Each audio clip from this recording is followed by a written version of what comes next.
Hi there, beautiful souls. Welcome back to my channel, a place where we talk about everything spirituality, esotericism, and self-transformation. You already know the drill. If you are not part of this big family yet, make sure to subscribe and hit like and comment so that this video reaches more people.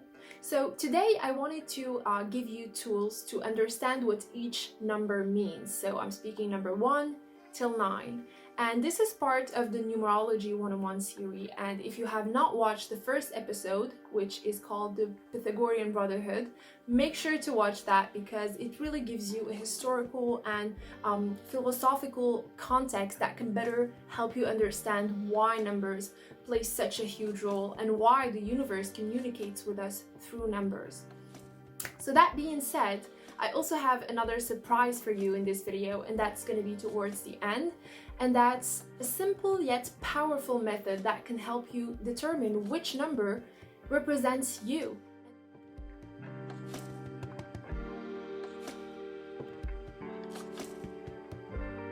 So without any further ado, let's start with number 1. Number 1 is related to individuality, to will, to leadership. This is the archetype of the leader, and it is that primal force, that source of all things. It's the start of all numbers, so it speaks about the self. And if we want to have a visual representation of this concept, it would be the monad. And the monad is literally a symbol that the Pythagoreans believed to be related to God or to primal consciousness, which is a dot within a circle. And if you have watched my video called The Zodiac Signs Part 2, where I speak about Leo, Virgo, Libra, and Scorpio, you will know what I'm speaking about here when I say that this monad is actually also the symbol of the sun. So you can actually begin to see how everything correlates together and how everything makes sense. So the sun, just like number 1, is all about the identity, about the self, about will, ambition, and all of these positive traits that, go from power, might, ambition, individuality, assertiveness, courage, independence, determination. Of course, they can also turn negative. So here we have traits, such as self-centeredness, impulsivity, stubbornness, impatience, arrogance, people who bulldoze others. You get the idea. And number 1 also symbolizes unity, because whenever you take a number and divide it by 1 or multiply it by 1, the actual number stays the same. So now let's look at number 2.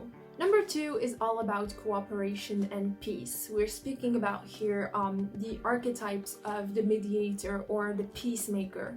If number 1, like I said, is all about the self and the divine masculine traits within us, like courage, ambition, assertiveness, and all of that, number 2 is all about the divine feminine within us and traits and attributes related to partnerships and seeing things from other people's perspective as well.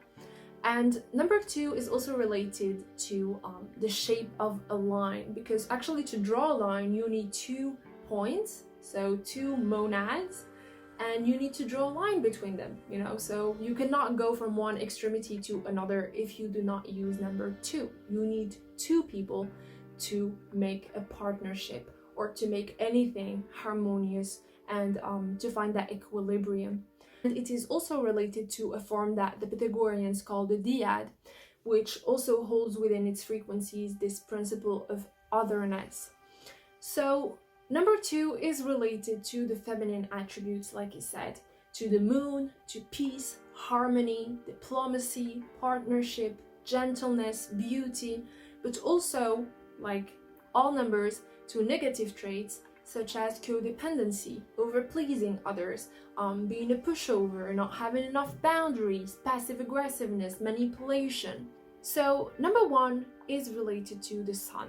It's related to the divine masculine and to the father figure and archetype. Number 2 is related to the divine feminine, to the moon, and to the mother archetype. And when you add and merge these 2 together, you get, yes, you've guessed it, number 3. Number 3 is related to the creative child. It is the number of creation actually, and the reason why Trinity is so important. And I've spoken about this in my video called Occult Symbols, in my podcast called The Occult Symbols, where I explained in the first episode what the triangle actually means. And the triad, which is a symbol used to express the meaning behind number 3, is considered a perfect number by many people. The Greeks, Pythagoras, and many civilizations like the Egyptians, the Mayans, Chinese. Just look at the pyramids, you know, it's really a very, very important number. And the Greek also considered it to be even holier because it has a beginning, a middle, and an end. So the triad represents these concepts such as proportions, harmony, and perfection.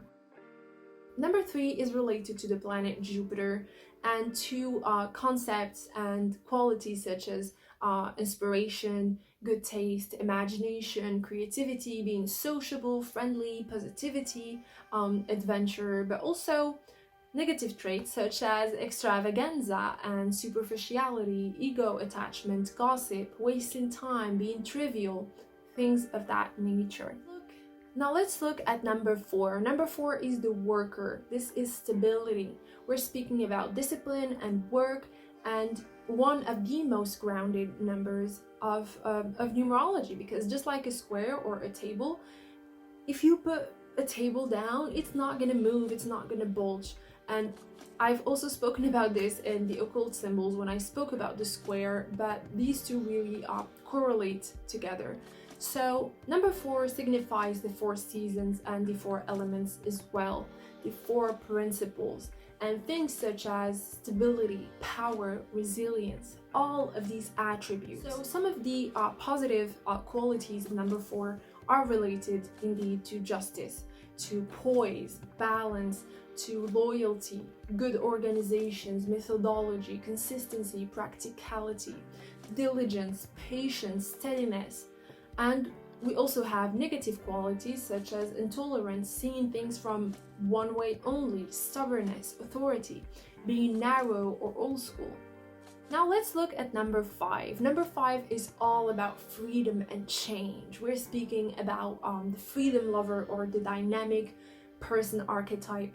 And because number 4 is such a grounded number, you can only imagine that 5 also represents chaos in a way, because like, let's suppose you have a table, it has 4 legs. If you add a 5th leg, that 5th leg literally has it has no purpose. It just, it just creates something different and kind of new. So it is also related to instability, and it is ruled by Mercury. So because it is mutable energy, it is very volatile, and it's about the intellect, change, freedom, and concepts related to everything Mercury rules over. So some of the positive qualities of number 5 are related to unpredictability, mobility, quick, energetic outbursts, versatility, curiosity, constant urge to change places, are relating to the senses, intellectual vibes, wittiness. And some of its negative traits are chaos, being irresponsible, being careless, anxiety or nervousness, and not being grounded enough, not being poised enough. So now let's look at number 6. Number 6 is related to responsibility and to service. And it's actually one of the numbers that has such a bad reputation because actually it's due to the fact that it is related to the number of the beast in the Christian revelations. And people have used this number so wrongly throughout history. People who actually don't know a thing about esotericism or summoning the devils think that the number 666 or 66 speak about such things, while it's actually not the case. So I am here to remind you that no, this number is not a bad omen. So if you do find yourself in situations where you are faced with number 666 or 66 or just 6, there's nothing bad that's gonna happen. There's no devil involved, there's no demons, whatever, unless you're into that. But no, number 6 is actually a very, very positive number. And this number is actually related to the planet Venus, the planet that rules over Libra and Taurus. And In its higher polarity, number 6 represents harmony, tranquility, romantic personality, family, hearth, home, love, our ability to heal others. And on its lower polarity, it represents jealousy, possessiveness, self-righteousness, lack of empathy, for both ourselves and for others, our unwillingness to change, or a taste for martyrdom as an example. So now let's look at number 7. Number 7 is detachment. It is wisdom. If number 6, like I just told you a few minutes ago, is being of service to others and being in the world, caring about material things because you are trying to help people and help things and, all of that. Number 7 is detaching from the world. It's absolutely taking yourself away from it and within yourself in a way. So it is also related to the archetype of the deep thinker, of the philosopher. And it has, actually number 7 has a very sacred meaning for almost all traditions or religions. I don't know where you are in the world, but I bet you have some sort of tradition related to number 7. So may it be the number of days that it took God to create the world, or the number of visible planets, or the number of, of colors, something like that. Number 7 is omnipresent in so many philosophies and cultures, and that's, like I told you, because it is related to wisdom. So on its highest polarity, number 7 is the path of the explorer. Like I told you, the philosophical mind, the mystical tendency, the great analysis, the introspection, the intuition, the wisdom, the hermit kind of vibe that comes along with it. And on its lowest polarity, it is melancholia, it is secrecy, being deceptive, using wisdom to hurt others or manipulate others. It is being hard to reach, or distant, or void, or just simply detached from anything that has to do with anyone, and kind of not caring about the world in a nutshell. So now let's look at number 8. Number 8 is all about authority and power. This is actually related to the manager archetype, and I always like to picture this number as Kris Jenner of the numbers. This is literally like Kris Jenner, but on a more serious, and actually Kris Jenner is the lower polarity of number 8. But yeah, number 8 is all about balance and power, and it is ruled by Saturn, so a very serious planet, a very hard-working planet.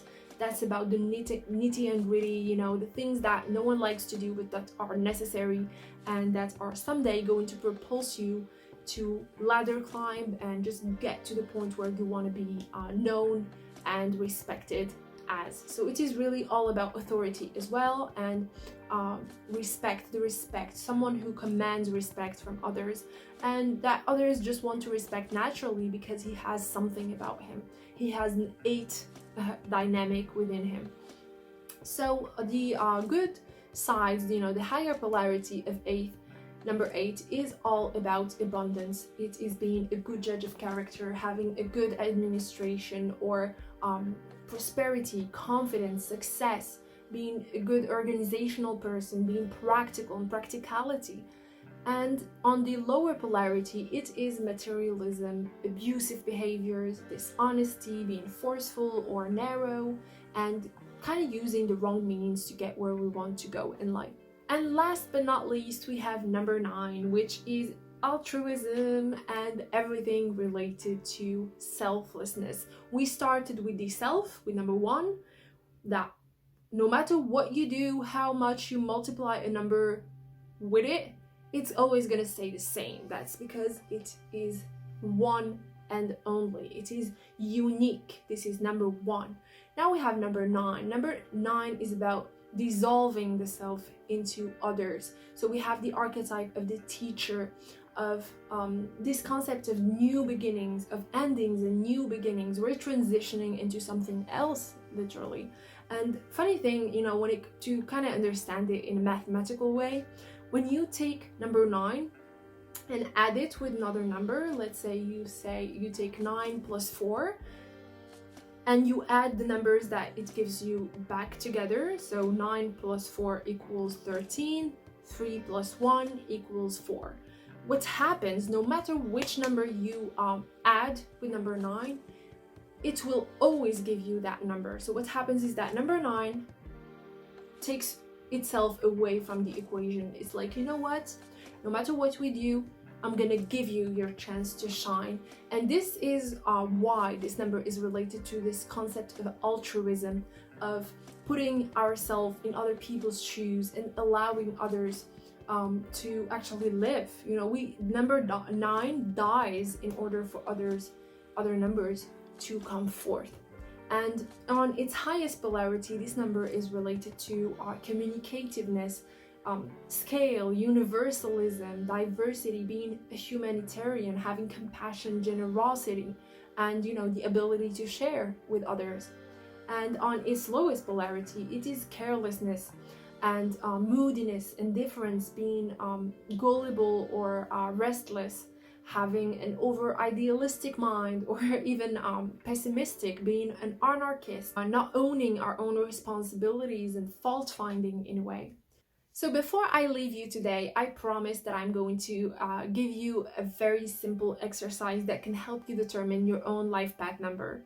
I'm gonna do mine just so you know how, you know, to use this method and to see how simple it actually is. What you have to do is take your birthday number. So in my case, it's the 30th September 1996. So I take 13, 9, 1, 9, 9, and 6. And I add all of these together, and the number that I get, if I get a number, I keep adding those numbers up together until I get a 1-digit number. So in my case, my life path, my life purpose is related to the moon energy, to this divine feminine attributes of cooperation, of partnerships. And it actually makes sense because my North Node is in Libra. So I am here in this lifetime because I am here to be of help and of service to others. I am here to actually see things from their perspective and be a peacemaker in a way. And this also tells me the areas in which I need to work. I need to be careful not to be taken advantage of, or I need to not be a pushover in certain situations. I need to learn how to be more assertive, etc., etc. So whichever number you get, you're going to be very strong at whichever higher polarity we talked about, and very weak in terms of the lower polarity that numbers has. So yeah, this was my bonus tip for you. Make sure to comment down below your life path number, because that's always interesting to know what my audience is like and what you guys are all here to do in this lifetime. So thank you so much for watching, and I'll be seeing you next time. Bye bye.